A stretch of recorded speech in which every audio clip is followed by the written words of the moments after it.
This is going to be a little series about my musical journey, and it all starts in late 1963, and Beatlemania was released in November, and I was just turning 13 at the time, and everything would change from that moment on.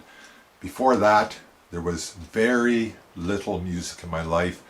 I remember going to Ottawa. I grew up in Kingston, Ontario, but I remember going to Ottawa and visiting my cousin, and she was listening to the Beach Boys, and it really never connected with me. This was like probably 1962, and it just never connected.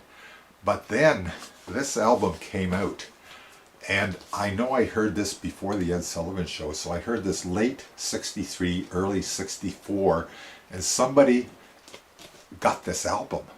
And I lived in the army camp at that time in Fort Henry Heights, just outside of Kingston. And I remember being in the basement of this friend's basement, and we were listening to this, and we listened to this over and over and over, literally over and over again. Beatlemania, it was like an explosion of life.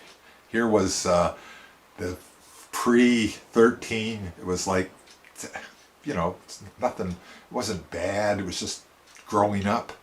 But 1963, 64, everything changed. Then the Ed Sullivan Show came, and of course we all know what happened then. And I have all the appearances of the Beatles on the Ed Sullivan Show, and they started in February '64. And I can remember tuning into this, and all the rest of whatever was on Ed Sullivan that night, who gives a shit? But after that, everything really happened fast. The first Beatle album that came into our house was this one right here, and this is Long Tall Sally. This is a Canadian release, and quick succession we had. I know we got this in the house too, and at the time there was so much music happening. It wasn't just the Beatles. I had this album right off the bat, You Really Got Me by the Kinks. I mean, not that great an album, but there's some good stuff on here. It's kind of trying to feel their way out of that great hit. So that's the Kinks' first album.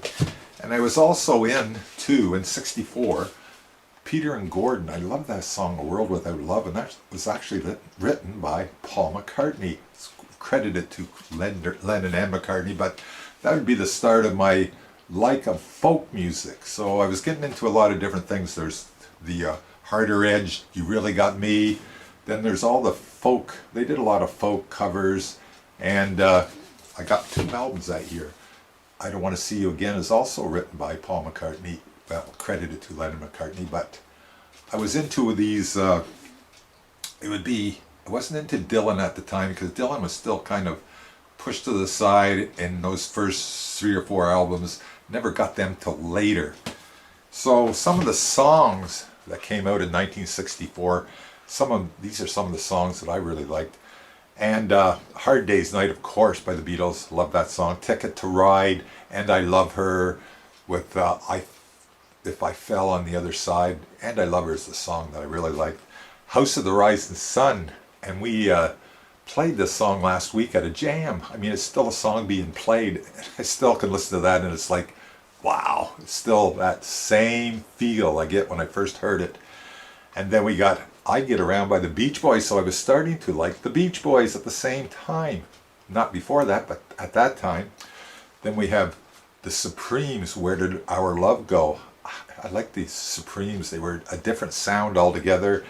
And then the Dave Clark 5, Bits and Pieces, Glad All Over, a long pile of hits, just great songs. I still love those songs. They always you want to get up and dance, and I don't really dance, but that's sort of covering early days of that music, that awakening.